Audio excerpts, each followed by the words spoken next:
Sorry I'm a bit late.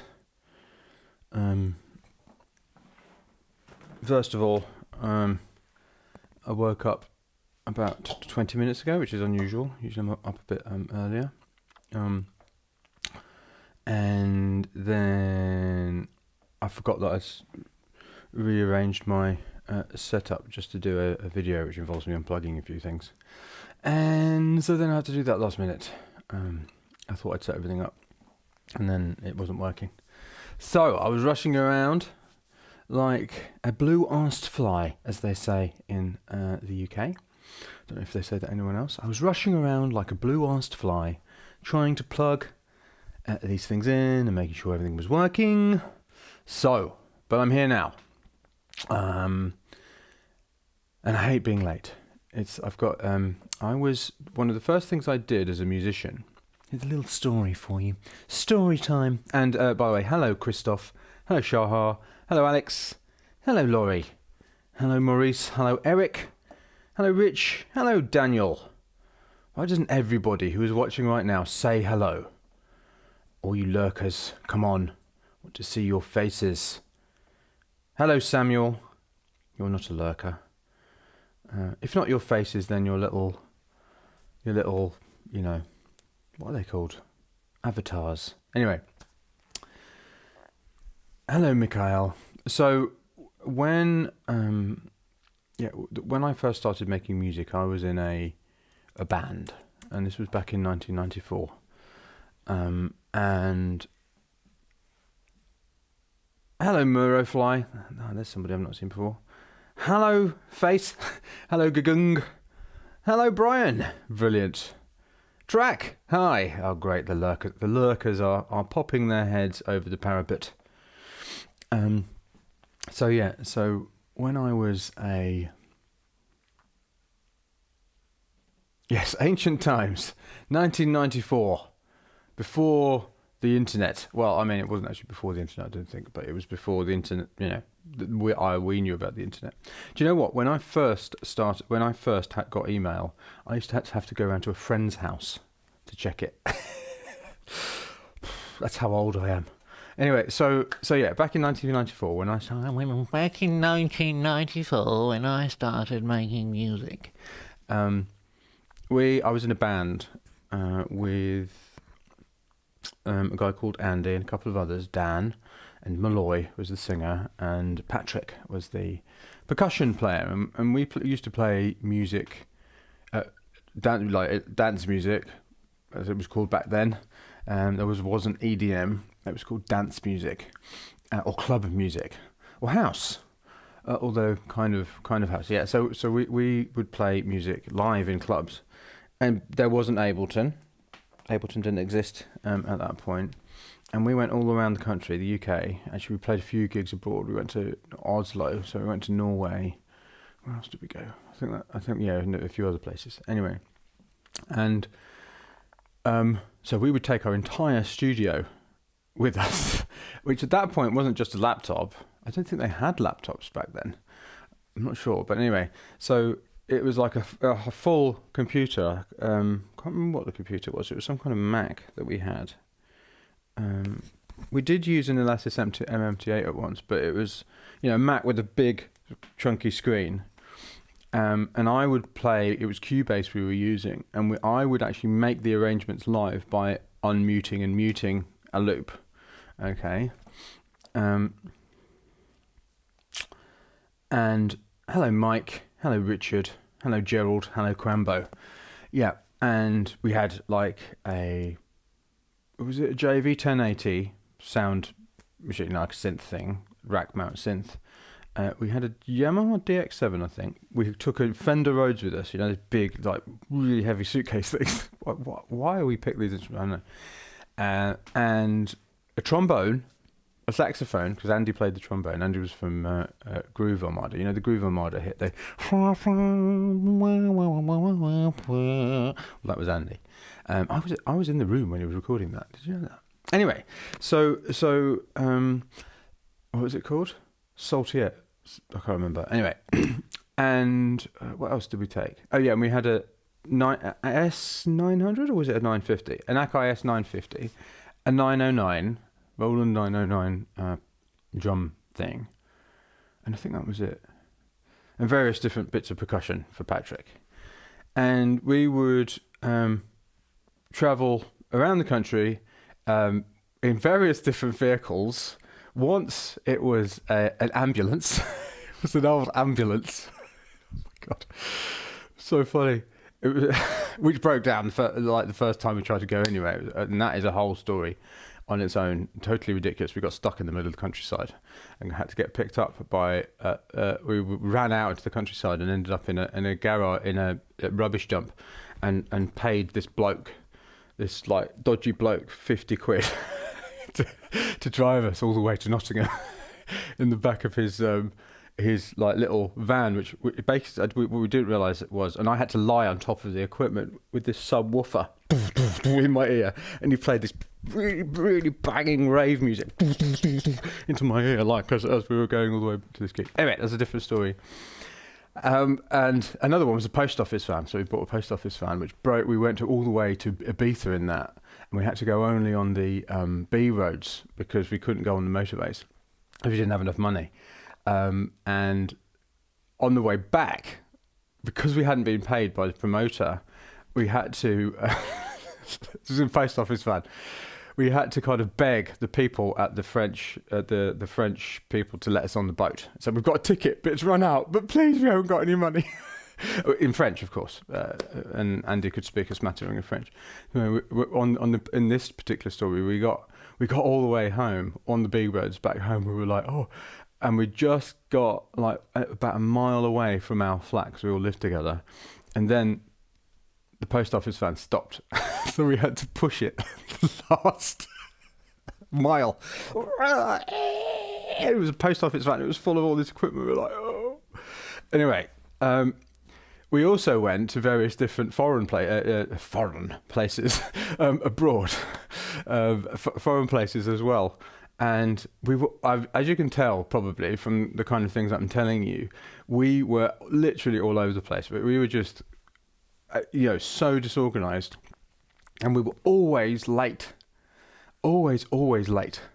It doesn't matter, because we just couldn't get our stuff together. Yeah, we just could not sort it out. They were just like, all of us were young and just all over the place, and there were just too many, and basically, so we were always late. And like, I have just this enduring image of us running through various different airports of the world, like.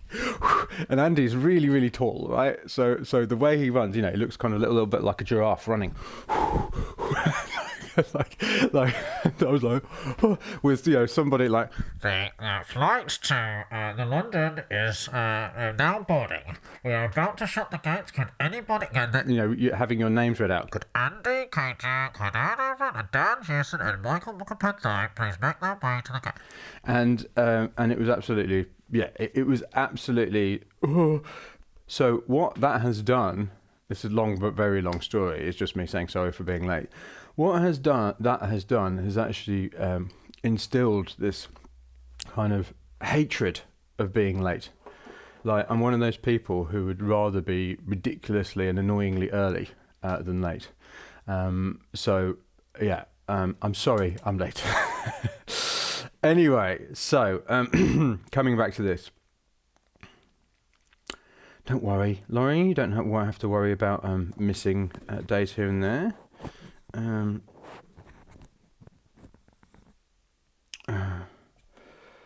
Okay, let's have a look.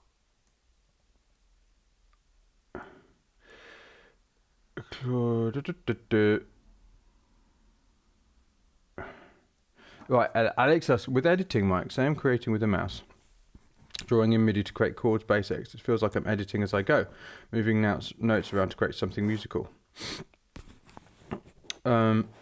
I'm not sure on the line between being creative and editing something. That is going to be true. So, Alex, you have this belief because you I think you said something in an earlier podcast. This isn't a podcast, is it? Wrong medium, Mike. It's a live stream. So you said something on it which I didn't get to. I think I read it afterwards, which was maybe you can do a live stream of you drawing things in, which I'm still considering, by the way. But because then we can see that it can be done. It can be done. I can promise you, it can be done. But you've obviously got some kind of belief that there is some kind of a fundamental difference between drawing things in and playing things in terms of editing and not editing. There isn't, right? The difference is that if I play something, right, and I'm going to try and play a wrong chord now, okay? Well, that might not be a wrong chord. Or is it a wrong chord? I don't know. If I just played... Actually, it's quite nice, isn't it? Okay. So... Are those wrong notes? Or are they not wrong notes? Right? So if you draw things in and they're wrong notes, or are they not wrong notes? I mean, the question you're asking is the very question that the splurge is intended to get you to ask over and over again. Yeah? I'm not sure on the line between creative and editing something. Basically, what is the line? I don't know. There isn't a clear blue line. As I said at the start of the... This way. As I said a few days ago, yeah? The most militant or extreme example. Oh, and before I do this, I just have to say, I'm going to tell you, because this is the last live stream of this particular series, because we're on day 9, so there's day 10 and day 11. And on day 11, I'm probably going to do a bit of listening. I'm not sure, because it might be a bit boring, you listening to all my splurges. I'm not really sure. I might do a bit of listening, just so you can see how I kind of listen. Yeah.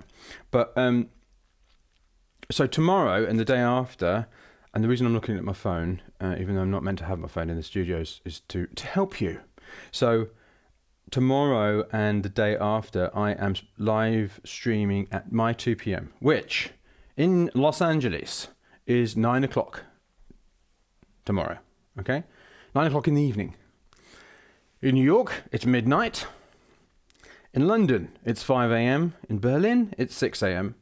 In Denver, Colorado, it's 10 p.m. In Singapore, it's midday. And in Zagreb, Croatia, it's 6 in the morning, which is the same as Berlin. And by the way, the reason I've got these particular cities in is because of various different masterminders and clients and what have you. So, yeah, that is the time of the next 2 live streams starting tomorrow. Yeah. Los Angeles, 9 p.m, New York, midnight, London, 5 a.m, Berlin, 6 a.m, Denver, 10 p.m, Singapore, midday, and Zagreb, 6 a.m. So, and by the way, the app I'm using for this, in case you want to do it easily, is one where, can you see that? And what you do is you can turn this thing here and it shows you the different times and you can add cities, yeah? And it's called Miranda. I don't know why it's called Miranda, but it's called Miranda, as in the woman's name, yeah, the female name. Anyway, so the difference between so the most militant version of like not editing at all, or not focusing, let's call it not focusing quality, would be just to be like this.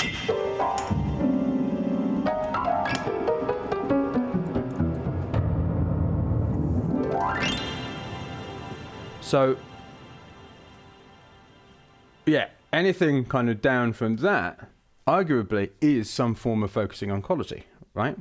So in a sense, the direction I'm giving you kind of, if you want to be really, really, like if you want to be really militant about it, isn't, it's kind of, there is always going to be a question, Alex.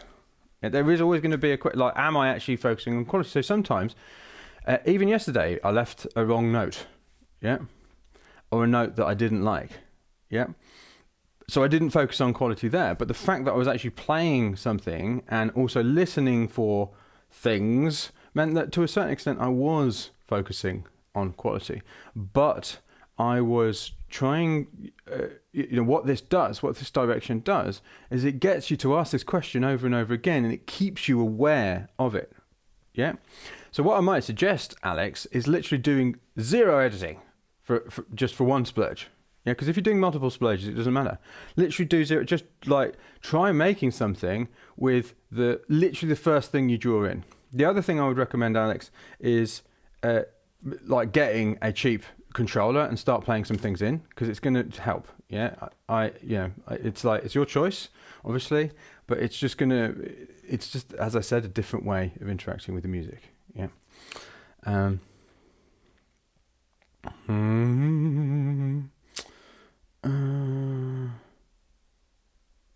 Okay, so Track's asking a question.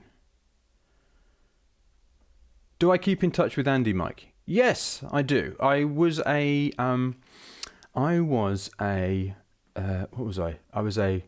thingy, so usher at his wedding years ago, and then when was it? About 5 years ago, I went to stay with him and his family. So he at that point he had 2 kids, and a wonderful wife who I knew really well because we were at university together, called Jo, and they lived in a chateau in France. And he'd just bought this tractor, so he just started ploughing. This is the kind of thing you end up doing with Andy. He's a very amazing guy, a really, really amazing guy. Anyway, so we were like ploughing this field. So I stayed with him for a week, and we made some music in his great studio there. We made a whole album's worth of music, which we never actually ended up doing anything with. Anyway, actually, I think a couple of the tracks ended up on his solo album, the Andy Cato album. Anyway, so when was that? That was probably 2014, I think. No, what am I talking about? No, it probably would have been in 2014 I was over here. So yeah, that was in about 2010, I think. And then since then, it's just been, every now and again a few emails, because I'm all the way over here and he lives in France. And now he's making bread, and he's like a farmer, a kind of organic farmer, and he's kind of on a mission to kind of save the environment by kind of growing sustainably. It's great. It's like amazing what he's doing now. He's just such an amazing guy. Anyway, he's a farmer and he's on a mission to kind of save the world with growing sort of, going back to various things in the way they used to farm, basically. So yeah, I do stay in touch. Haven't spoken to him for a while. In fact, I might do that just after this. So okay, I will do some listening then. Everyone's saying yes, please do that.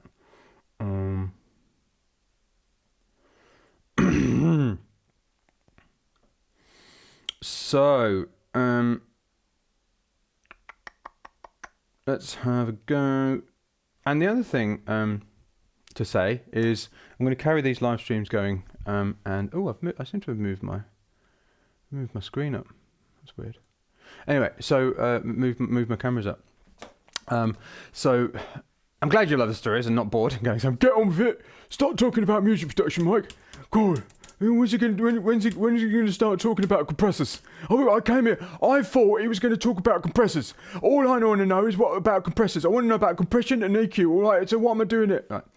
If you want me to talk about compression, then you're on the wrong podcast. Maybe we've got a recommendation here. I'm not a podcast. Live stream.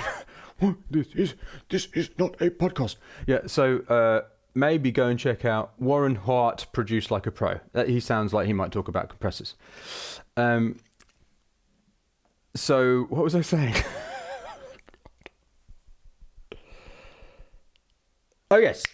So I'm going to continue these live streams, and I'll tell you one thing I need to practice is not getting distracted by the comments.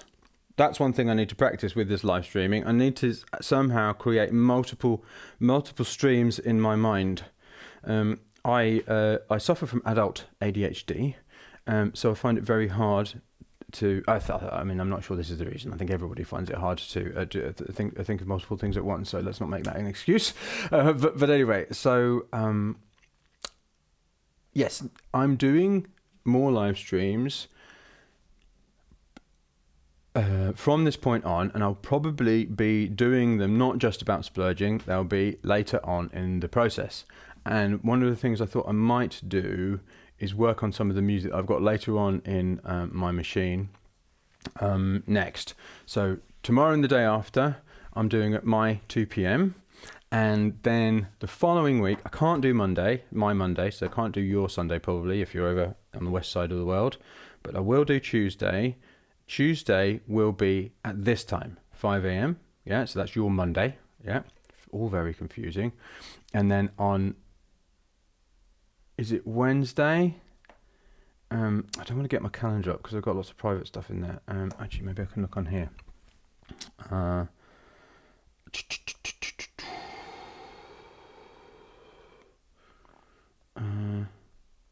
Let's have a look. So, I cannot do next 19th stroke 20th of April. And the reason I say 19th, 20th is because it'll be the 19th, which is Sunday, if you're in the UK, US, Canada, that side of the world, and it's the 20th if you're in Australia. And that would have been at 5 a.m. But I can do next 20th, 21st. And that will be at my 5 a.m., which is this time. Okay. Then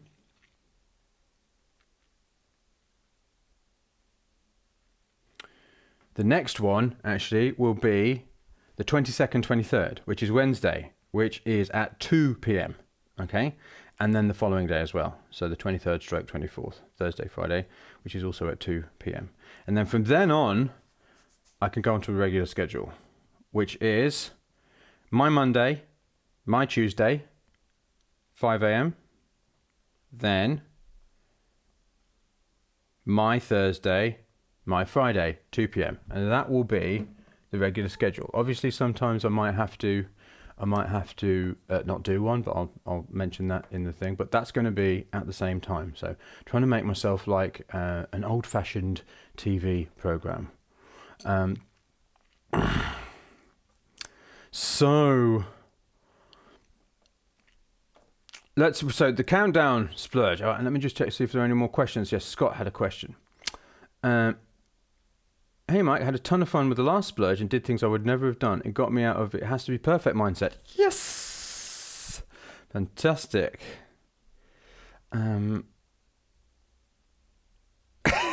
Maurice is saying, let's all talk about something completely different to distract Mike big time.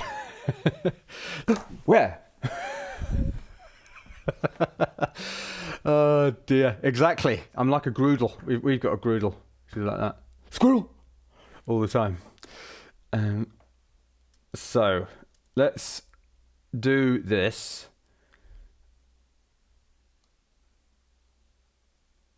Okay, Richard's asking a question. I wonder if you consider finishing a song as two for separate steps of completing the composition and two of recording it with musicians if needed. Yes, I would usually, if I was doing that. I mean, I'm not doing that because I've chosen to make my life easier.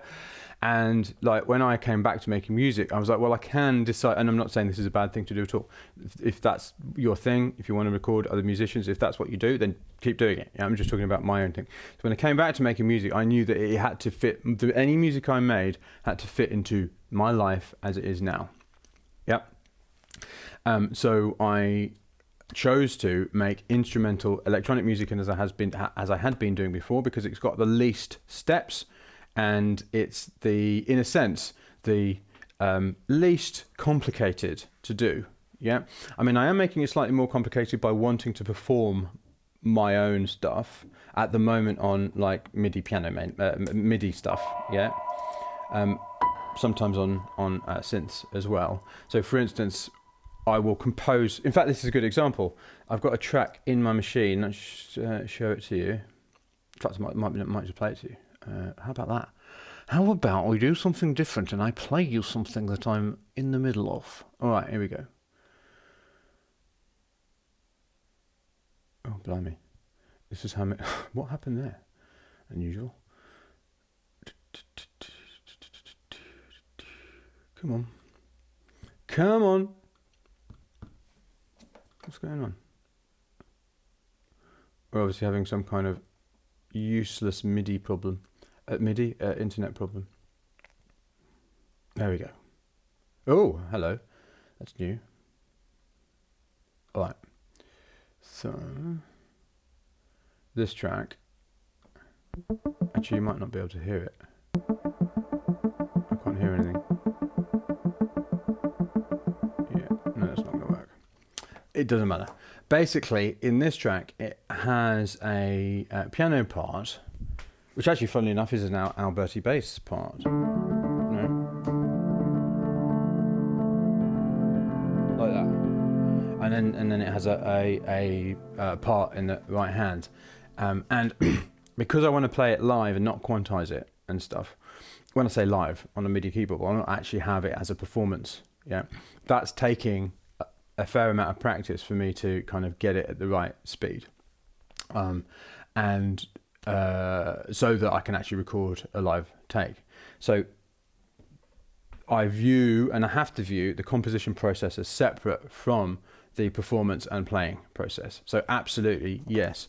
If I was recording for other musicians, if I was using other musicians to record, at some point in the future I may well, when I have more time in my life, I may well do that, because I know a lot of great musicians, obviously, through my life. So what I would do is I would put it all the way through here, and the point at which it goes into release, well, that's when it goes to other musicians. So and I may well have another machine for putting it through the recording process. I might not though, depending. Yeah.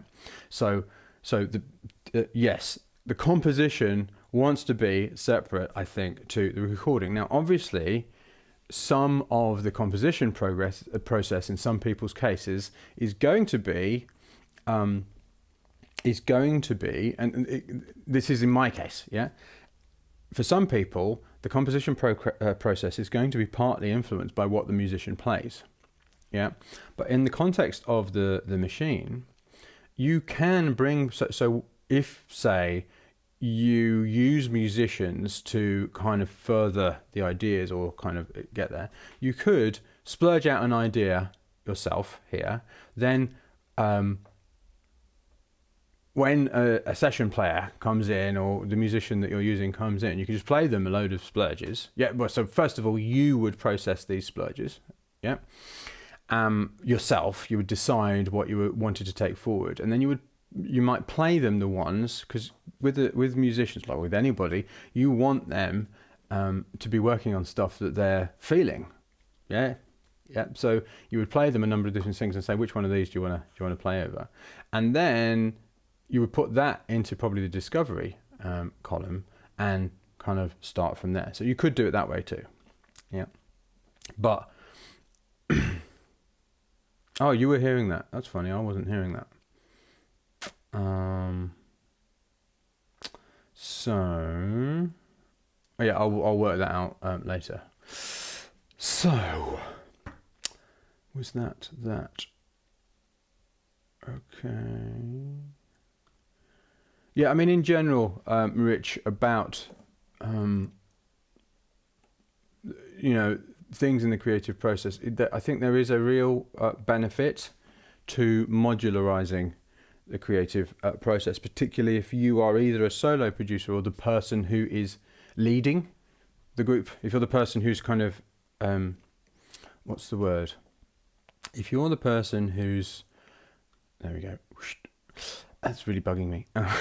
If you're the person who is driving the project, I think there's a benefit to you kind of modularizing the process, because then you know, broadly speaking, without being too slavish about it, what you're supposed to be doing when. Yeah, it's so easy to get lost in this, oh, what are we doing? Yeah, what are we supposed to be doing thing. Yeah. So if you are kind of using multiple different musicians and you're driving the project, yeah, then modularizing things into separate things, because obviously if you're recording musicians, you've got so many different things. You've got the composition, so what notes do they play? You've got the recording, which is a whole thing in itself. Then also you've got the performance, and those are three things that you want to kind of consider. And obviously the recording and the performance have to go together, because you've got to set up the mics and get the best actual recording you can, so that you can process as little as possible later on. You want to, so that's actually getting a good recording is a separate thing. What chain do you put it through, etc., etc., is a separate thing to their performance. Getting a good performance out of them, which is another thing. So this is why I've chosen at this stage anyway to in my own music just to do it myself. Because it's just something that can fit into my life better. So anyway, we are on, this is the day 9. So we're on to the final splurge of this particular splurge challenge. I'm just going to drink some water.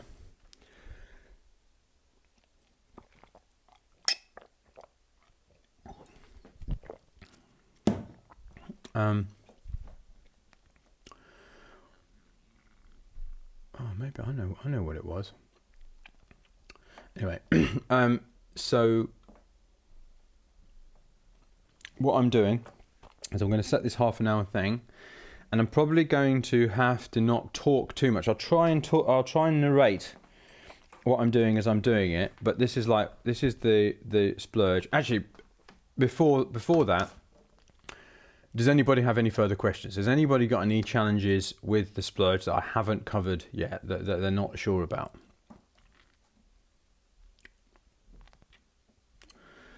Yes, a modular approach with boundaries is a modular in terms of modularizing the process. Is makes a lot of sense. One thing at a time. What am I actually doing? I mean, one thing is kind of multiple things. So recording a great vocal take is multiple things. But knowing what you're supposed to be doing in any given moment, if you are the person who's solo or if you're the person who's driving, is absolutely essential.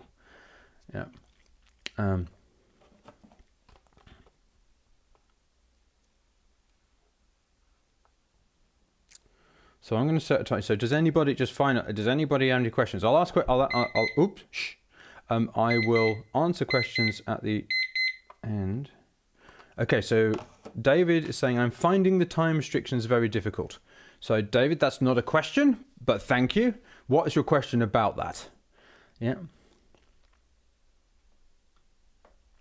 The style splurge has made me do Nirvana style music. Can I explain? My supposed style is indie dance pop. Sorry.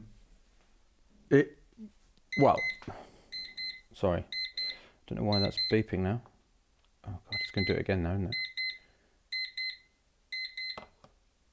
So,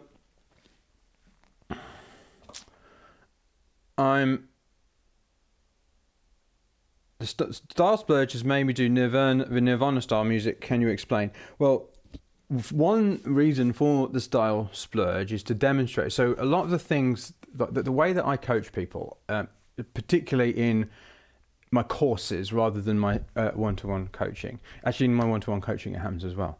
So is that I will give people things to do and not tell them why I've given it to them, right? And the reason for that is that if I tell you why you're doing everything before you do it, then there's a different thing that's happening. Then I am teaching you something, and you're having to believe me, right? Whereas if I just give you something to do, which brings a certain insight, and I haven't told you what that insight is, so just don't ask me why. Just do it, Then it actually becomes your insight, You are the one that has discovered this, not me. I've just given you. I've created the conditions where you get that learning. Now, when it's your insight, it's much more powerful as a way of learning. So and this is what I would say is the difference, one of the differences between teaching and coaching. Teaching is giving you information, and I do teaching. I do teach as well. So it's like giving you information which you then have to ingest, and then you have to kind of understand it, and you could, like, conceptually, then you have to practice it in order for you to kind of really understand it, get it, to know it. I like to do things the other way around, whereas I just give you something to do, you get an insight, and then it's yours. Yeah, you don't actually need a lot more explanation usually. Now, obviously, in this case, you are asking for an explanation. One of the reasons that I have asked you to do the style splurge and things like that is that just to demonstrate how you can actually, instead of, because people seem to think I need to think my way into what my style is going to be, yeah, which is kind of tends to tighten people up, and they think, oh, I've got to do this, and they stop themselves from making anything, yeah, which isn't in the style that's in their head, yeah. A much more effective process in terms of direct, like kind of moving towards a style or discovering a style, is to create conditions, yeah, and think, well, I'm going to bring this in from over here, and I'm going to bring that in from over here, then just create without, just kind of splurge stuff out and see what it sounds like. So now you've landed on Nirvana style music, Samuel. And if you don't want to do that, then you can do the same thing again. You can go, okay, so I'm here now. What are the things that I want to kind of reduce maybe, or what are the different directions I want to go on, which will maybe take it away from Nirvana music, but maybe maintain some of the things which are exciting about that to me. Set that up in a different template with different rules, and then go and see what happens. Because what you're doing then is, instead of being kind of limited by this idea that you have in your head that you can't reach, you're constantly making progress, almost like a sailing boat tacking towards where you want to be. Yeah, does that make sense? So I'm finding the time restrictions very difficult. So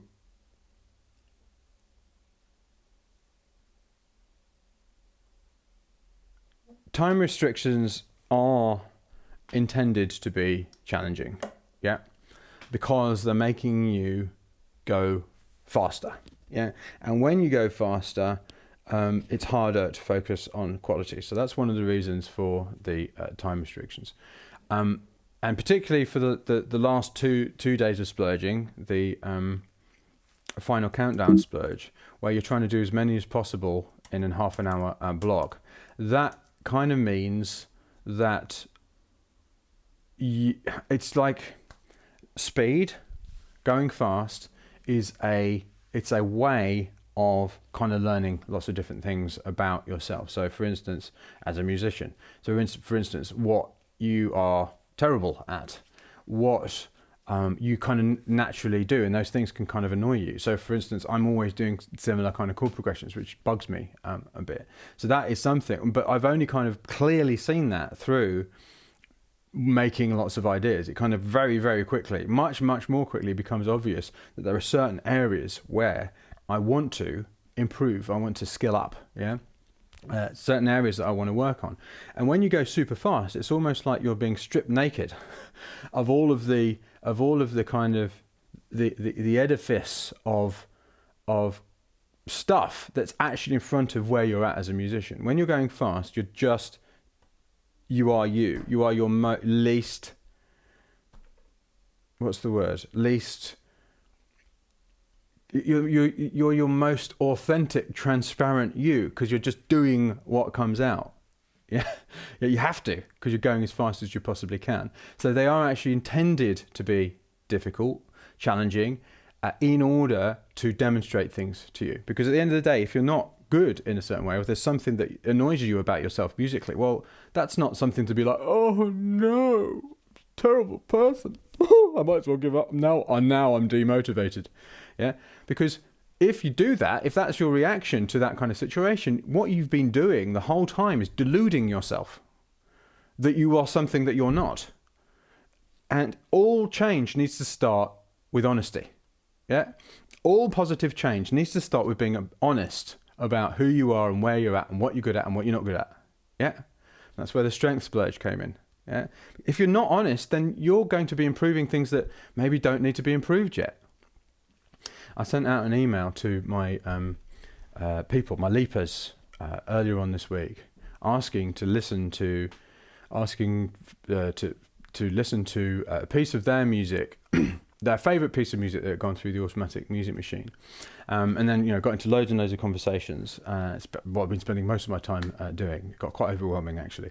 So like hundreds of conversations and listening to loads and loads of music. And then, I would ask, what kind of I did was I was asking them, what do you think, using this track as feedback, what do you think you need to improve most? Like what's the thing you need to focus on? And actually, that like all of my Pod 1 learners have learned most of them have learned very well because most of them I actually agreed with what they came back with. And we're going to kind of do some stuff about that later. But because basically when you join the Leap, you're kind of in, and sort of, it's almost like, aside from the one-to-one clients and masterminders, it's almost like they're my people, yeah. And so the with that kind of question, what do you think you need to improve most? I'm just kind of finding out what people think they need to do, and there were a couple of people who I think that what they were thinking that they needed to improve the most. I mean, I know this could be described as an opinion, but I'm convinced with all of my experience as a music coach and as a music producer that actually they were completely wrong about what they needed to improve. Yeah, they were focusing on things that the music production industrial complex tells us they need to improve. I mean, it's not that they don't need to improve it at some point. I'm not saying that it couldn't be improved. I'm not saying that they don't need to improve it because they're brilliant at it. That's not what I'm saying at all. I'm just saying that if they focus on those things, it's not actually going to massively change the biggest problem, if you like, in their music. Yeah, because there's a more underlying thing that they can improve. Okay, and that comes from quite often not looking clearly at yourself and saying, okay, so who am I? Where am I at? What is the problem here? Yeah. So that's why all positive change needs to start with honesty, and that's why we use time as a button to put. Well, one of the reasons we use time as a button to push. So I think maybe my internet is not so good today.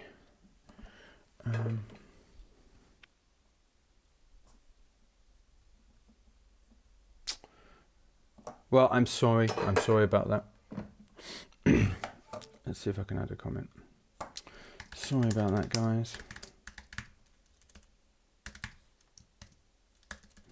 Folks.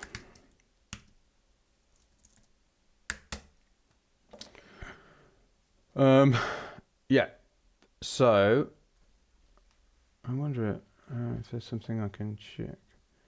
Micro dropouts. I wonder. Seems to be okay here. Let me just check.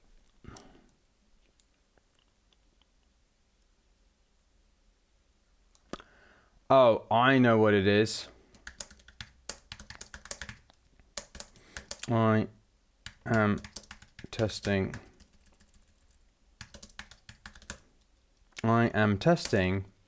What's it called? Ultra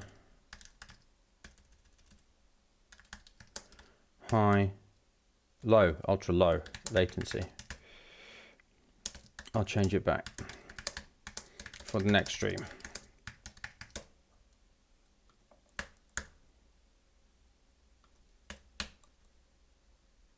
I don't think I can change it here. Let me just check. Not sure I can.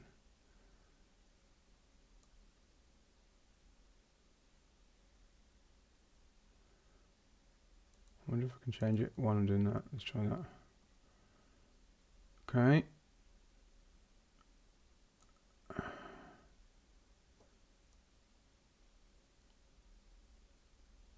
Yeah. Yeah, I think I think basically what I did yesterday after the last stream, I was getting a bit frustrated with the comments being so much later. So I thought I would just try, because I had it. There are 3 settings. There's I can't remember, but it's basically a long gap. Yeah. So that's obviously the easiest for the stream to cope with. There's a normal, and then there's ultra low. And today this is on ultra low, so I think that's what's going on. So I apologise. I will turn it back and just deal with the gap. Anyway, so let's have a go with this splurge. So I'm going to set this for 30 minutes. I'm going to see how many I can do in 30 minutes. So I'll try and narrate what I am doing. Obviously, because I'm trying to go as fast as possible. Oh, you'll see also that I've removed the defam because it takes more time, and we'll get as many splurges in as possible. So here goes. All right. So.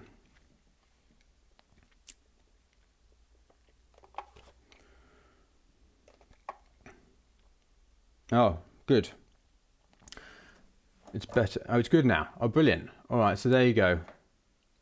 Fantastic. So what I need to do then is, if I'm doing ultra low latency, the reason I'm saying this is because if I say it, I'll remember. I need to turn off, you can't see the options, high quality mode in Ecamm Live. Okay. Michael, remember this. When doing ultra low latency streams, turn off high quality video mode in Ecamm Live. Okay.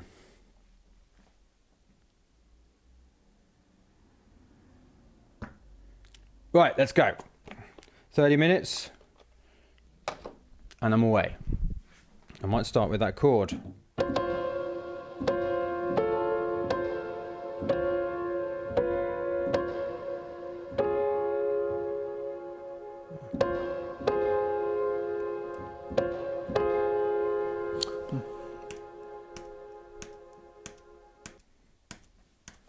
Okay, I always start with the part which gives me the tempo. That's not something you have to do, it's just what I do. Okay.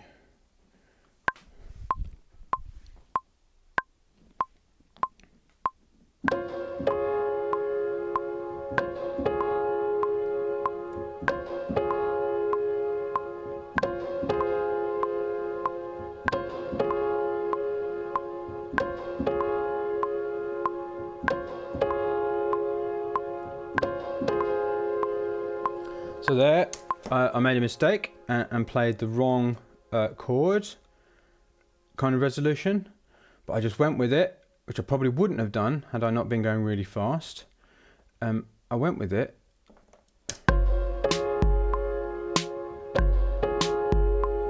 So there's another example of how speed can sort of things.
Yeah, if anyone's got any questions, direct them at Mikhail M. Stromcraft, because he's a leaper and he's done it multiple times, so he knows what he's talking about in relation to my stuff. It's not just the leap; he's done lots of stuff. So he's always got a very good answer. Not that we always agree, of course, but that's just as it wants to be. Isn't that right, Mikhail? While I'm doing this, I mean.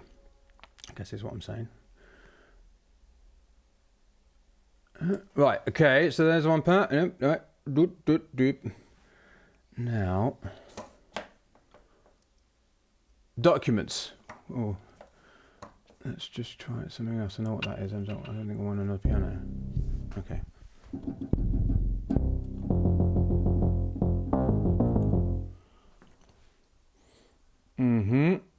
Okie dokie.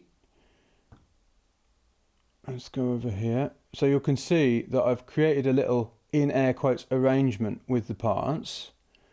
And I'm just playing things into the arrangement, yeah?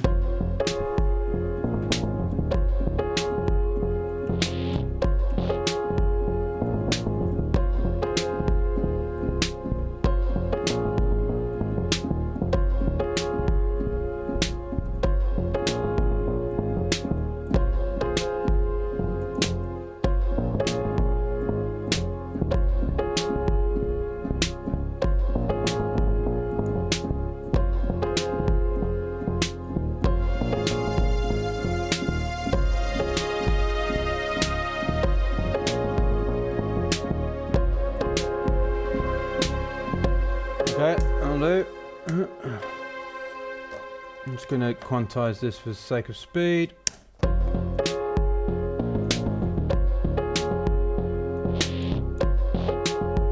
Okay.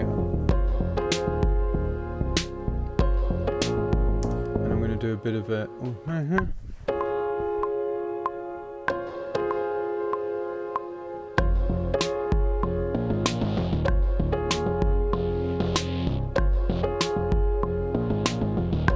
Tony!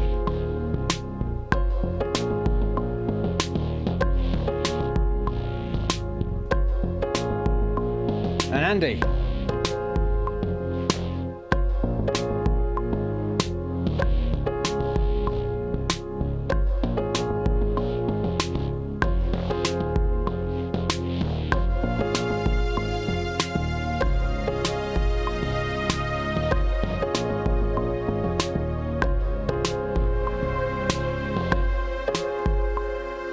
Okay, I think that's a wrap.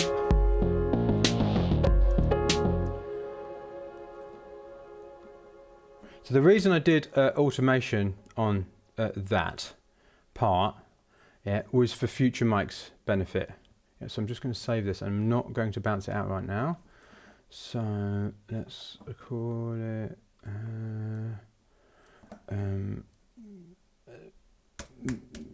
Bingley. I don't know why I wrote that. It's in F minor and 96.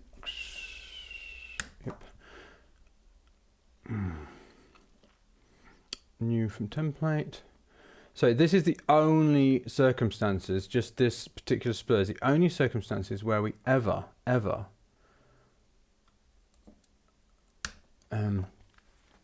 don't export the audio at this stage. Okay. At all other points, we export the audio. Yeah. For every other splurge, it's just a speed thing. Yeah. So the reason I recorded that. Man, this is hard doing this at the same time. So let's go with that.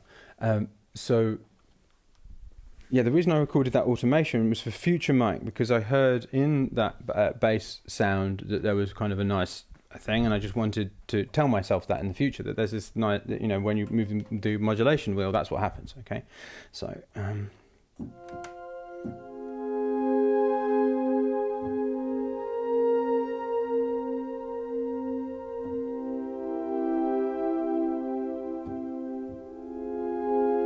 Seem to be on a F minor tip at the moment.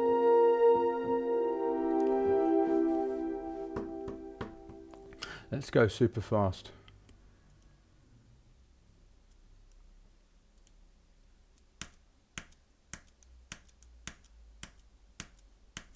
Well, actually, that's not super fast, but I was thinking double that.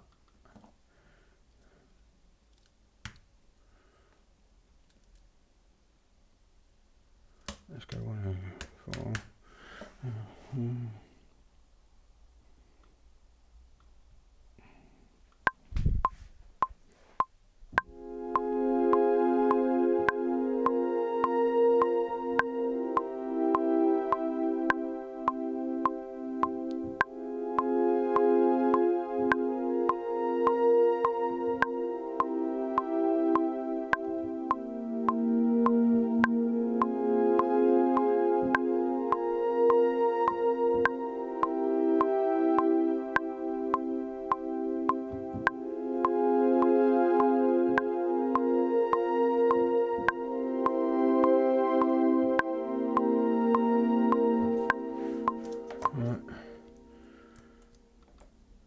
It's weird. What happened there? Oh.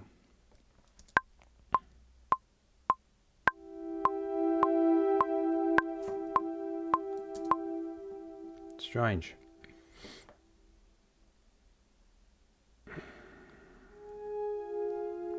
Seemed to have... we didn't start recording. I wonder, does it? And probably this isn't the right thing to be doing at this point. There we go. Yep. I thought so. Mike Monday, anticipating every note again. All right.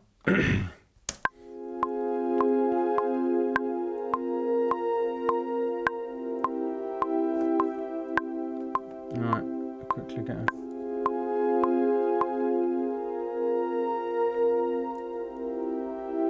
Let's go with some kind of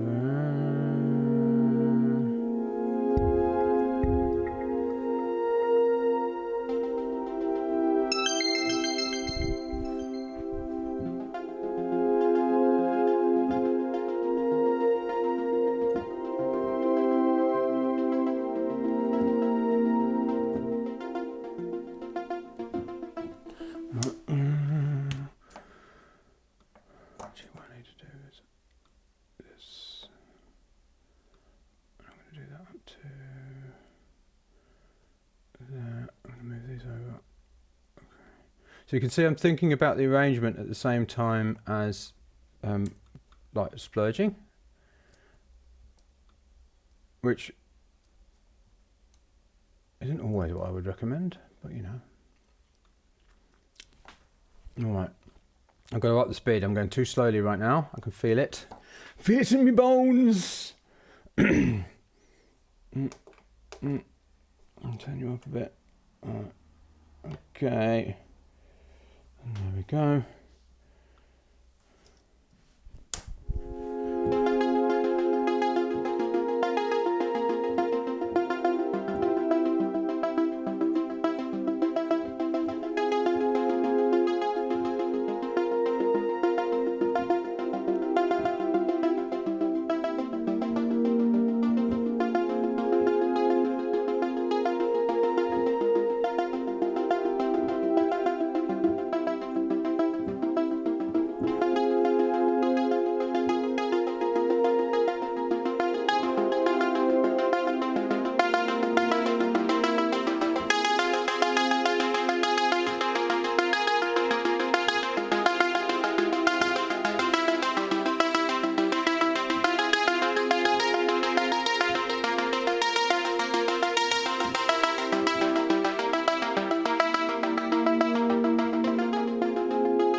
So I can hear a little motif happening.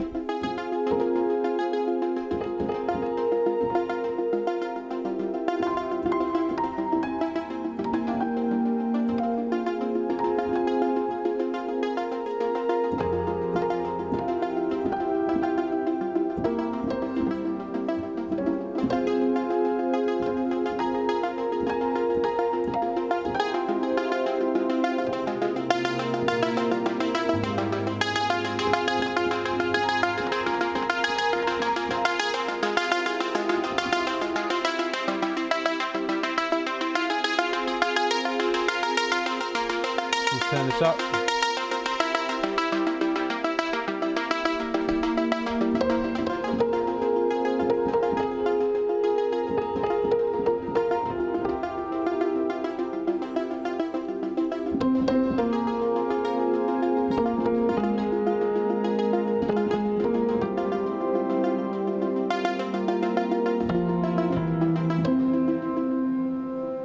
Okay, I'm just going to play something. Actually, maybe I'll just do that.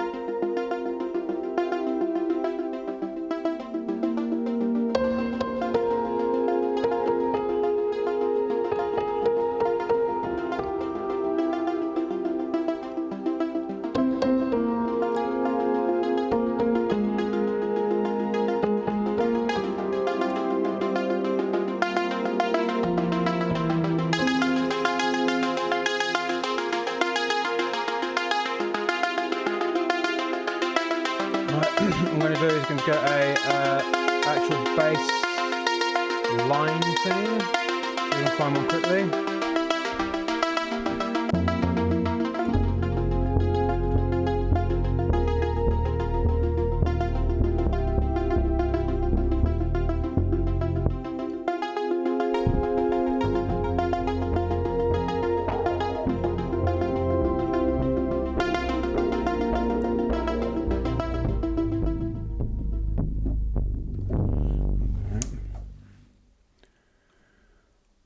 For now, probably get some rhythm. Get this one this time, and then what is that? Muting both. Oh, it's the same thing. Duh.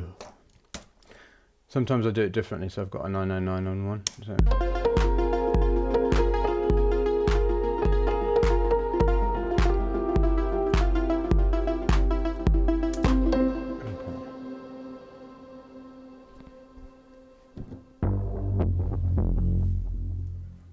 Going. What am I doing? Is that going in there? Yep. All right.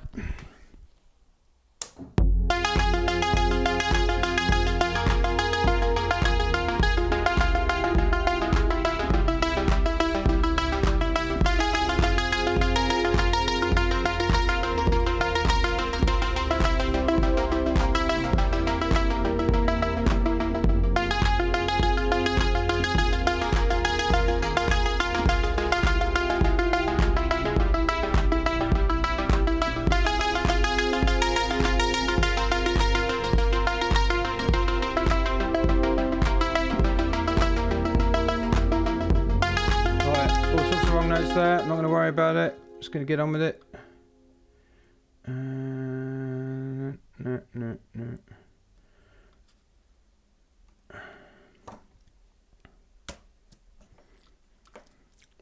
Okay. I'm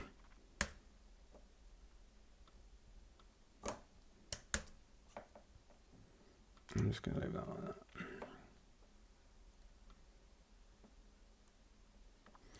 Yep. Right, there's another. That took too long. Okay. Longer.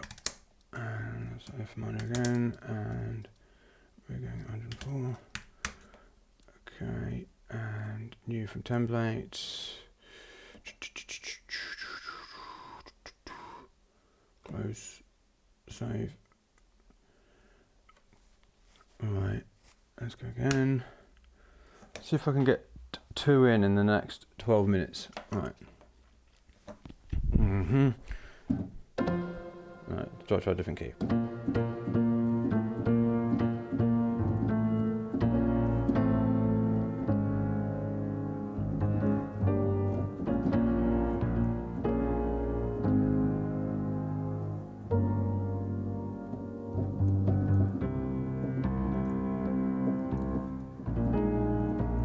seem to be playing in the same key, right?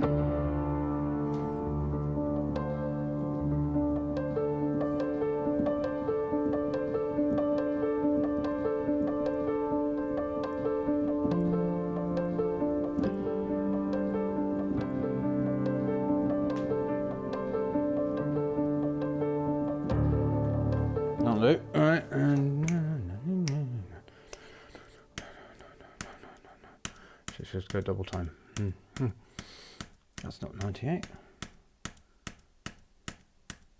That is so not 98. It's ridiculous.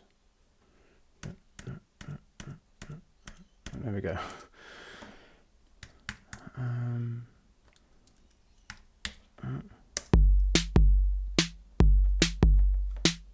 Oops.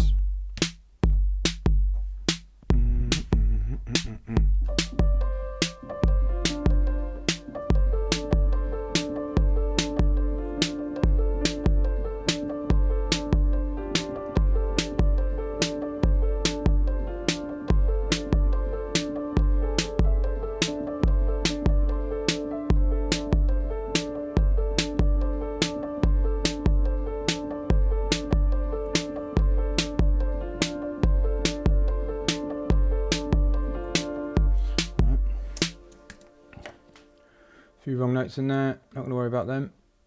I can hear past them, remember?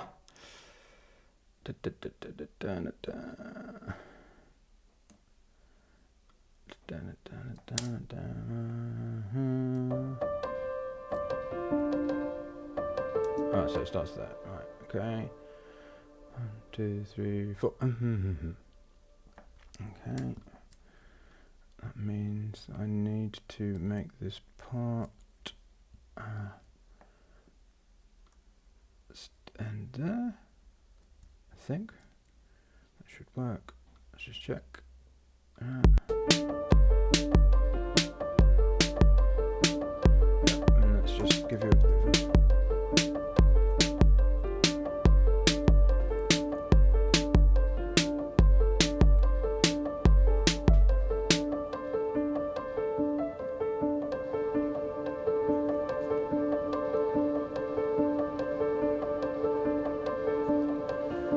Right, here we go.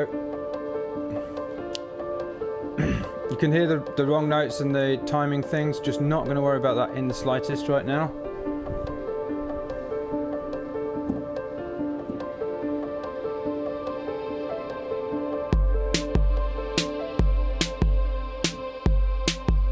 Yeah, okay.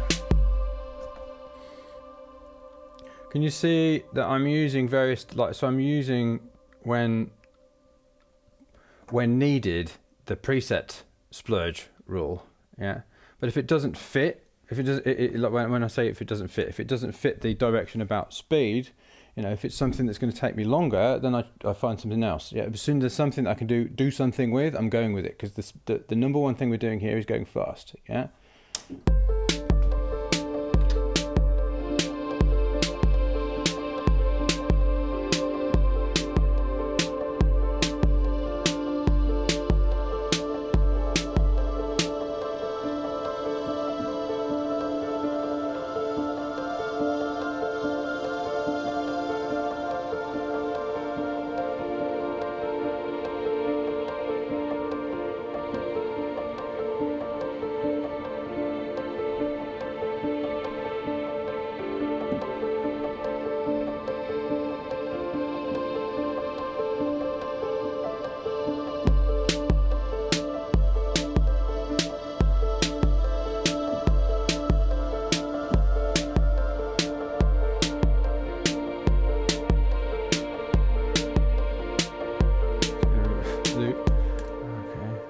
That's a nice little motif going on there.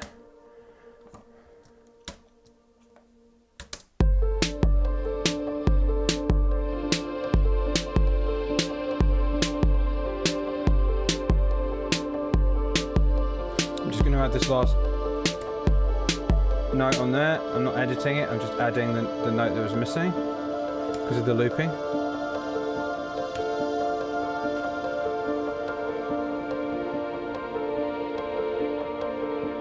And I'm going to have another piano. this up.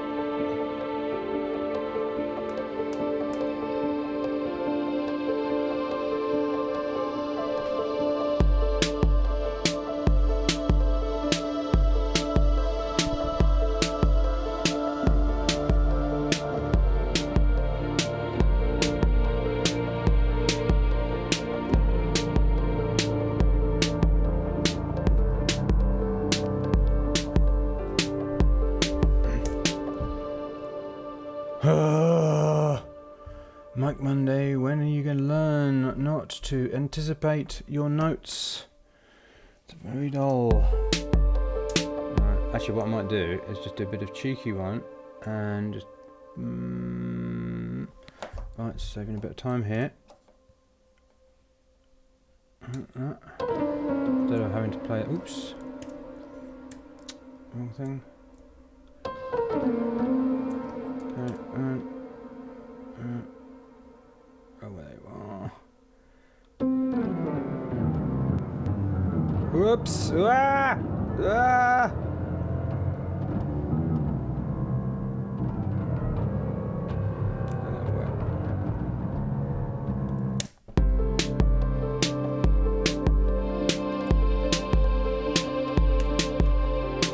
Right, I've got to get on with this. Right, so that'll do. Save as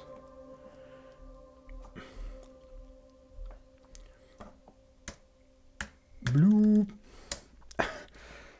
Date 1444. Okay. Alright, next one. Let's see if I can get this in super fast. Close, save, and choose. Let's go. Come on, give me a few likes. Cheer me on here. See if I can do this. Right, let's see what that.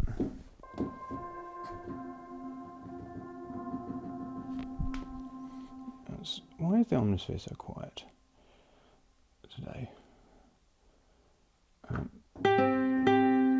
No.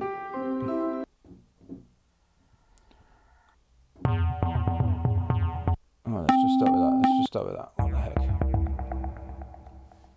Let's go for a bit of the old. Pick the old 134, and we're going to go 4 to the 4 with this, and right. So there we go, and that, dung.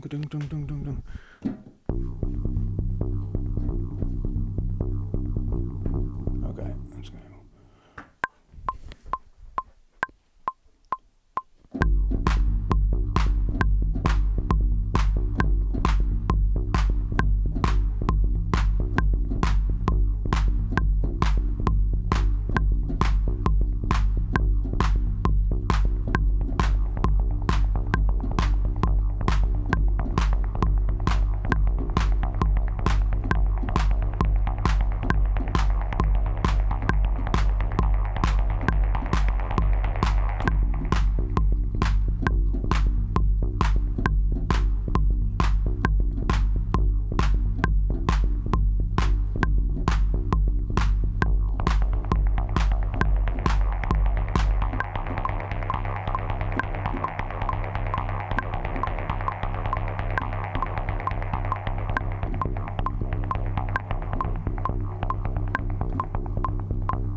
Okay. You need to be turned up. But maybe I've turned that off.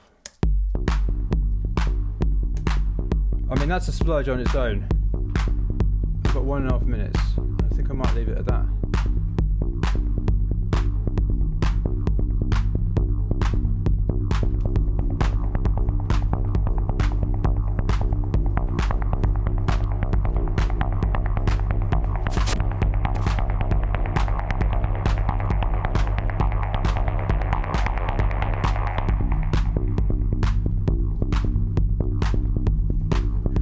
Having it in Ibiza!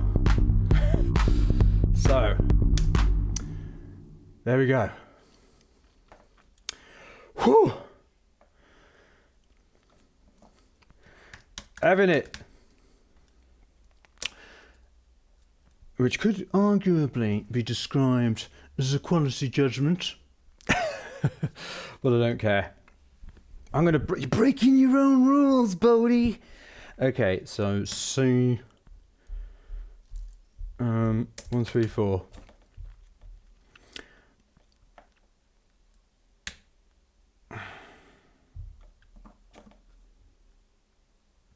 There we go. And what I'm going to do now is I am actually going to show you. Actually, one thing I do want to do, because I've still got a little bit of time, is I actually want to come back to the original, because I changed the pattern there. And I'm probably going to have to just quantize that first note so it doesn't miss. Yeah. There we go. And I want to come back to the original pattern. Oops. At the end, because future Mike wants to hear that. I know he does. He told me just now in my ear. He said, "Present Mike." There you go. So he wants to hear that. So I know I've finished. So I'm kind of cheating here, but there we go. There we go. That'll do.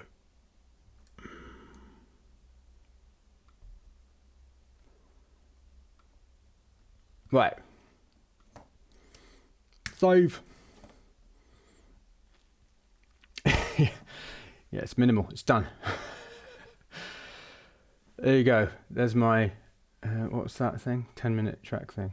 Bounce, bounce, bounce, bounce, bounce. So I'm going to start bouncing these out now. So you're actually seeing me doing it. Right. So there you go. There is my countdown splurge done for you. I hope that was enlightening. Did anybody have any questions? Like, was anything that I was doing at any point you were like, oh, I wonder why he's doing that, or blah blah blah blah? Or do you have any questions at all about splurging? Oh, convert. Yeah, so Michael is saying, before the challenge I started a meditation practice. It's actually helping me to stay focused during the process. Anyone else on that? So, I mean that, yeah, me. So, I've been meditating regularly. I mean, I haven't meditated every single day, but since 2008, I think it was. I'm not exactly sure when it was, but it was something like that. And you will probably notice that a fair few things, if you know anything about meditation, a fair few things that I say, I mean, I've learned a lot from that practice. It's literally one of the best things I've ever done. And you will notice a fair few ways that I suggest you do things in the creative process. If you know anything about meditation, are informed by the insights you get when you meditate, which are many and very, very useful indeed. In fact, people often write to me and say, are you a Buddhist? And I'm definitely not a Buddhist. I'm certainly no Buddhist whatsoever.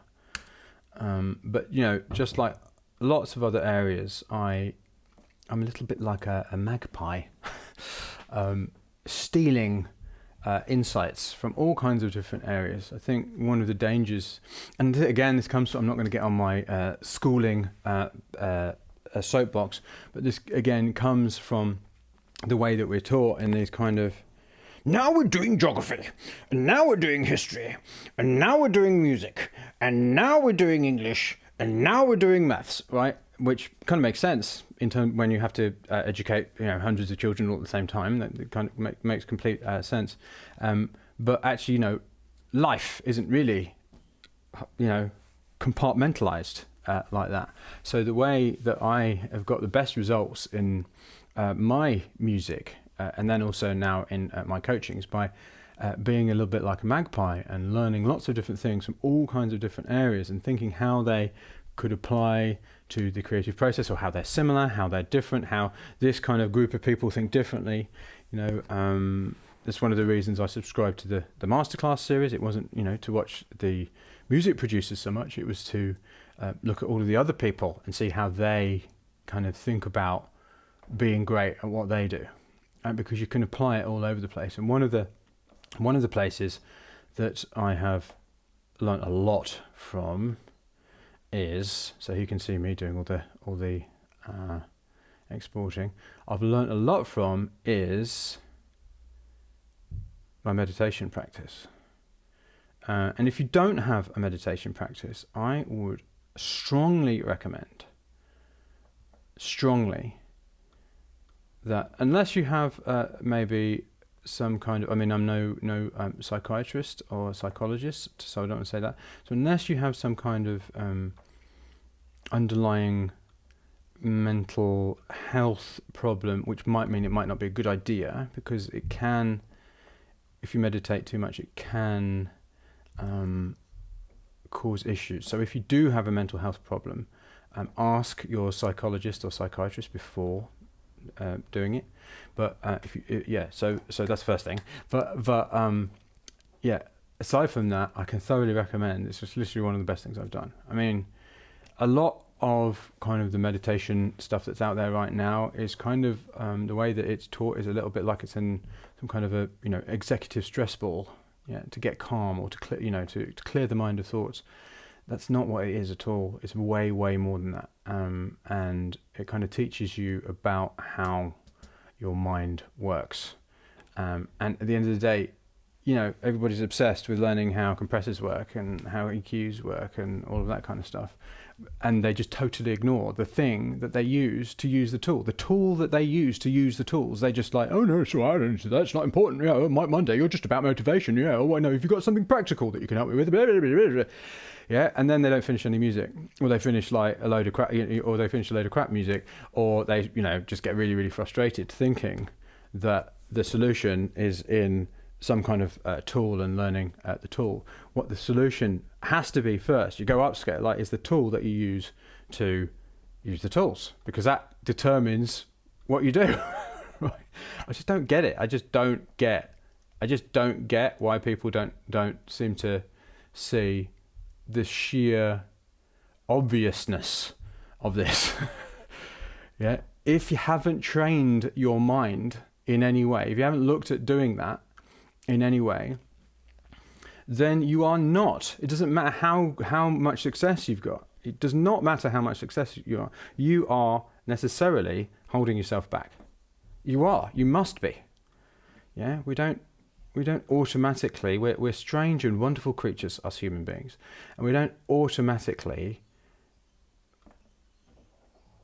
do things in the way. What we think is the right way to do things, like just intuitively, is often totally, and it's just not the ideal thing to be doing. Right? And so, we weren't actually put on this planet to make music. We were put on this planet to procreate and probably avoid tigers and stuff like that, right? And find food. Yeah. So we have to understand how this works. Yeah. I mean, this and also this. Yeah. The whole thing works as far as we can anyway, so that we know even what to learn, so that we know what tools to use, so that we know how to use them. So yeah.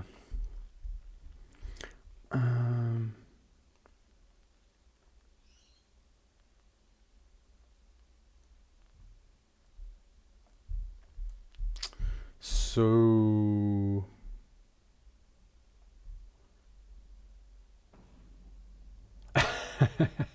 yes, no, that last tune didn't deliver us any poo faces.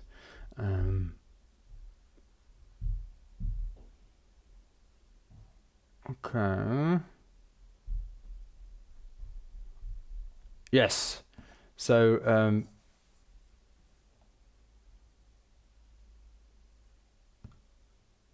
yeah, it's funny. Meditation say I'm trying to meditate, and as Mikhail rightly says, that's kind of like the opposite of meditation. It's like what meditation is very similar to the splurge. Actually, is a release. You're stopping doing things. I mean, the only thing that you are doing when you're meditating really is noticing what's happening, really. And a lot of meditation, you start with the breath, because that's a very easy thing to, when I say very easy, it's not very easy at all. Relatively easy thing to maintain your focus on, relative to other things that you can maintain your focus on, but you know, there's lots of different kinds. And the thing I'm using at the moment, I do all kinds of different meditation, but the thing I'm using at the moment, which I find very useful because I've not got very much time and it just keeps me on, is the Waking Up app. So that's what I do. Anyway, I think that is a wrap. As you can see, I have now exported. Let's have a look here.